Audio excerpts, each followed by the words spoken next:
Yes! Yes! Oh, that's so amazing! Oh my god! The Leafs have won 4 straight, and they got 4 out of 4 possible points in Florida. Isn't that the best, Steve? Steve? No. No, don't you dare. Don't you dare say it. Don't you dare. Don't. Fourida! Oh. Hi, everyone. Austin Matthews! Well, time for a rebuild. This team is ruining my life!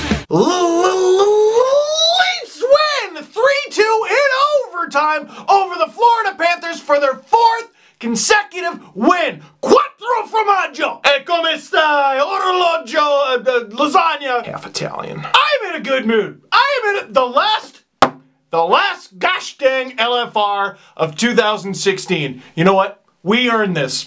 At least I did. Is that a large beer or a tiny person? How big is his head? It's huge and it drinks beer. Oh my goodness. Oh my god. Let's have some extra fun with this one. It's casual. We got sweatpants going on. Let's have some fun. Antoine Bibeau starting in this one, and Mike Babcock sending a message that is basically, well, if you're going to be a goalie for us, you need to be a goalie for us. Believe me, I would love to play Frederik Andersen every game, but I don't think that's how it works. Because goalies like work out now and you can't play 75 games anymore. Graphic in this game that blew my mind to smithereens. Sportsnet said that the Leafs lead the NHL in first period goals. I beg your, what are you talking about? And a big part of that reason, oh, he got the first one in this one. When do we just give Austin Matthews one of these? And oh, I'll get to him later. Question of the game right away, forget the goal. Do you still have to pinch yourself when you watch Leafs games and just go, yo, Austin Matthews plays for my team. Austin Matthews can play for so many teams, and he plays for mine. He plays for the one that wears the thing that I wear. And he's good. Oh, he's real good. Because for real, other fans might laugh at this, but I would watch other teams come to Toronto and they would kick the Leafs' ass, game in and game out, and I would watch their star players and go, gosh, that'd be nice. And you know me when it comes to Phil Kessel, okay? We're not all going to agree, but I thought Phil Kessel was a great Leaf. Not without his blemishes, but a great Leaf. And he's a great Penguin, doing great in Pittsburgh. Did you know that Phil Kessel is a Stanley Cup champion? But man, when I watch Austin Matthews, that is a star that I don't even think Phil Kessel was. And he's only going to get better. Just cruising through the Leafs record books. That goal gave Austin Matthews 18 goals on the season and 18 goals as a Leaf, putting him 4 goals ahead of Christopher Stieg. Yeah, we don't talk about that. They got some picks. And then later in the game, a center that often gets missed, and was missed when he was injured. And we can't decide on this particular player. Is he an offensive center? Is he a defensive center? We can't even decide if he's young or old. But you know what he is, ladies and gentlemen? A Space Ranger. Buzz Lightyear! Oh, Jesus Murphy! Buzz Lightyear to the rescue! I hurt my foot and almost broke my face. Oh my god, I bicycle kicked Guy Lafleur. In case you're wondering, I've had approximately 2 sips of this. So what do we got? We got an Austin Matthews first period goal. What else is new? We got Tyler Bozak, Buzz Lightyear, coming to the rescue, giving the Leafs a multi-goal lead. So what comes next, kids? The Leafs choke on it. Jonathan Drouin with a nifty play through the neutral zone, making all the Leafs forwards on the ice look silly. And then Brian Boyle gets the puck, makes the Leafs defenders look silly, and he snipes on Antoine Bibeau. It's 2-1. And then maybe I shouldn't have said anything last video. Connor Carrick, just a brutal giveaway tie game. Now, you know I love me some Connor Carrick, okay? I'm still optimistic about this guy. Some people were getting on him like, relax, still a rookie. But you know, there were times this season where Connor Carrick got sat for Martin Marincin. Babcock thought, you know what, Marincin right now is my 7th defenseman, but I'm going to give him a shot. I'm going to put him in instead of Carrick. Carrick's going to sit tonight. Frank Corrado? No, you're not getting any of that. This isn't meant to be a slight against Carrick. It's just, how does Corrado get into the lineup? The answer is clearly he doesn't. Like, we're talking broken bones, surgery. Those are the only things that are going to get Corrado in the lineup. Hyman takes a penalty in the final minutes of the game, and I go, Soshnikov tripped on the penalty kill, no call, and I'm like, and luckily, nothing comes of it, and we go to overtime. Oh, refs, you're so lucky in this one. And in overtime, I don't know what Valtteri Filppula was thinking. All right, Val, you're kind of playing on the perimeter right now. We really need you to drive the net. Got it. And shockingly, the ref was like, all right, I'm going to go ahead and call that. And the Leafs had a power play. John Cooper not exactly happy about it because maybe Jake Gardiner gave him a wee nudge, but I don't think he even needed the help there, John. So now the Leafs get a 4-on-3 power play in overtime. They got to ice 4 players. Do you want to know who those 4 players were? Nazem Kadri. Woo, that's a good start. William Nylander. Woo, some like it hot. Mitch Marner. I'm going to need some milk. And Austin There is no way the neighbors don't hear this stuff. Has him catcher shoots! Oh, robbed by Andre Vasilevsky! Oh wait, no, he wears a black jersey, so it looks like he stopped it. Oh, but he scored, so that's good. Wait a second, they scored! They won! So the Leafs win in overtime. Oh, the refs suck. Don't I know it, John? And they win 4 straight games heading into the Centennial Classic. So Boston obviously occupies the last playoff spot in the Atlantic. The Leafs need to catch them. They also need to pass the Lightning. Now, they didn't do that because they had to beat them in overtime. But I tell you what, the Leafs are 1 point behind the Lightning with 2 fewer games played. And Boston won, so the Leafs stay just 3 points behind them with 3 fewer games played, man. Ending off 2016 in style. And you know what? Leafs fans, cheers. This was a difficult calendar year. 2015 was probably harder because it started with, well, what the hell are these guys doing? And then Lou came around and Babcock came around, and that was all very encouraging, but we still weren't sure. 2016 comes, and well, we'll remember that with the Leafs finishing dead last. But other than that, after the trade deadline, they call up all the rookies, and we got our first glimpse of guys like William Nylander, Zach Hyman. Leafs win the lottery, draft Austin Matthews. Oh, and let's not forget Freddie between the pipes. It was a little rocky at first, but you know what? I'd say 2016 actually shaped up pretty decently for the Leafs. Alright, they finished last, but what else did you expect? That's what you wanted, and they get the first overall pick. That's what you wanted even more.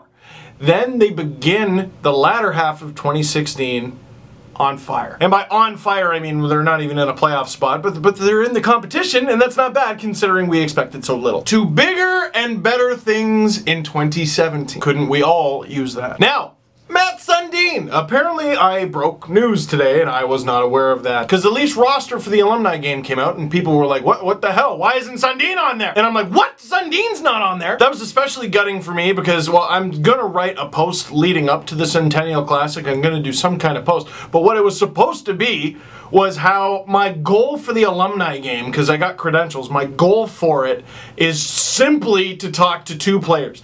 Felix Potvin, childhood idol, obviously, and Matt Sundin. Now, I want to talk to both of them, obviously, but Sundin is just such a rarity because we know he lives in Sweden now, we know he likes to live a very private life, and we know he doesn't come to much. Dude, the guy got his jersey retired and wasn't there. And so, I emailed the Leafs and said, why isn't he there? Which, by the way, I got to email the Leafs. It's the best. Every time they answer back, I'm like, wow, well, they're still responding. All right, let's keep it going. And what I was told is Matt Sundin will not be attending the alumni game because of the imminent birth of his 3rd child. Well, I don't know the exact details. I don't know how far along his wife is, but I assume imminent means the baby's coming any day now. Now, some people were tweeting me, oh, that was his excuse for the banner raising. Now, I could have swore it was a family illness. Maybe you're right. Let's pretend that's what it was. Let's pretend he said, well, the baby's coming. I haven't been blessed with the opportunity to experience this firsthand, but the thing with giving birth to a child is you don't get to decide exactly when it happens all the time. I have friends who, a month ahead of the due date, the baby was just like, rent's due, and the baby's healthy, she's fine and everything, but you just never know. And since so many of you asked, I also inquired about Thomas Caberlet, who also will not be there. Supposedly, he will be in the Czech Republic to attend a funeral. Even without those 2, the Leafs alumni roster is Dave Ellett, Lanny McDonald, Gary Roberts, Mike Gardner, Gary Lehman, Dave Andrechuk, Bob McGill, Darcy Tucker, Wendell Clark, Boreas Salming, Rick Vive, Tiger Williams, Daryl Sittler, Ty Domi, Felix Potvin, Mike Palmatier, Curtis Joseph, Steve Thomas, Stumpy, Al Iafredi, Brian McCabe, Dmitry Yuskevich, Danny Markov, and Doug Gilmore. Not to mention Brendan Shanahan will be on the Red Wings. Also, the Red Wings. So you know what I told you before. I am just as disappointed as you are that Matt Sundin won't be there.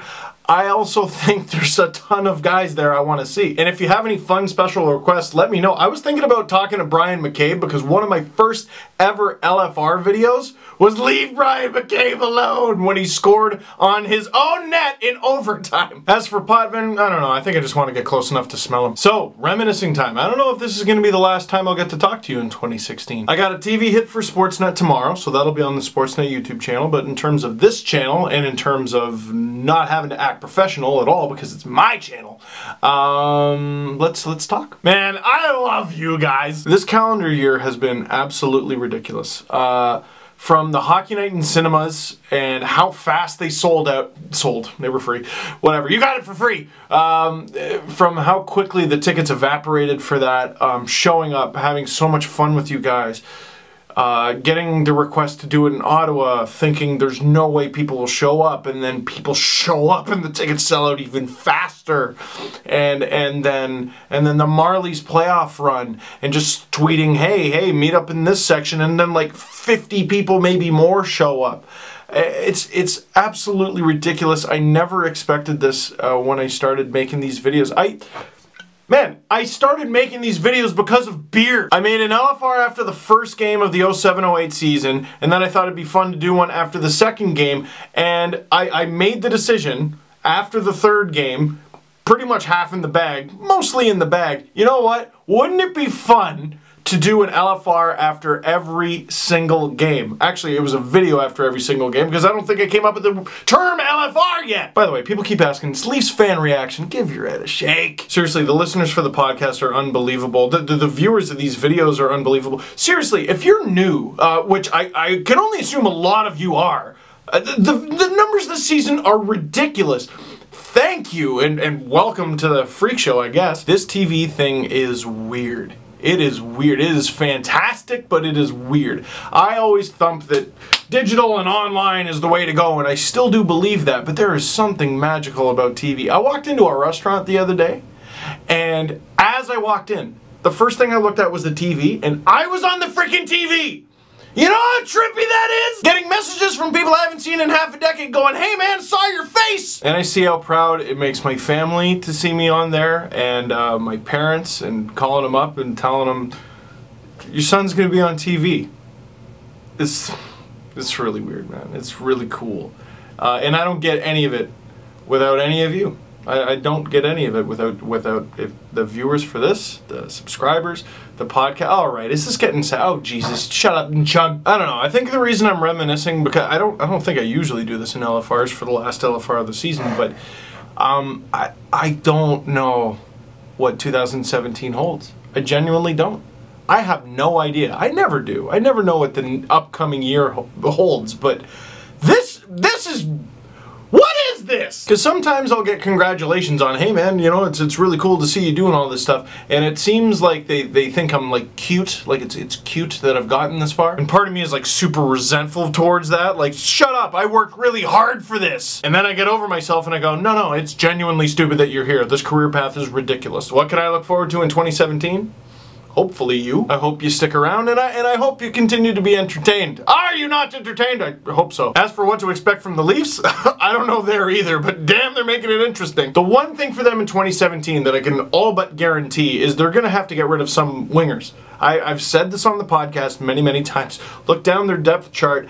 It's fantastic, but there are simply too many. Look at the defense and you go, not so much. So I gotta assume some wingers move. Even if it's to acquire a backup goalie if you're not confident in Bebo, or another center for down the line. I don't know, but they just have too many guys. You know what you can't have too many of? Wins, and that's what the Leafs got against Tampa Bay. So that is it for this one. Thank you very much for watching. Click like if you like this video. Click subscribe, please, if you really liked it. Tell all your friends. I'm going to the alumni game. I'm going to the Centennial Classic. And hopefully I see you there. Happy New Year!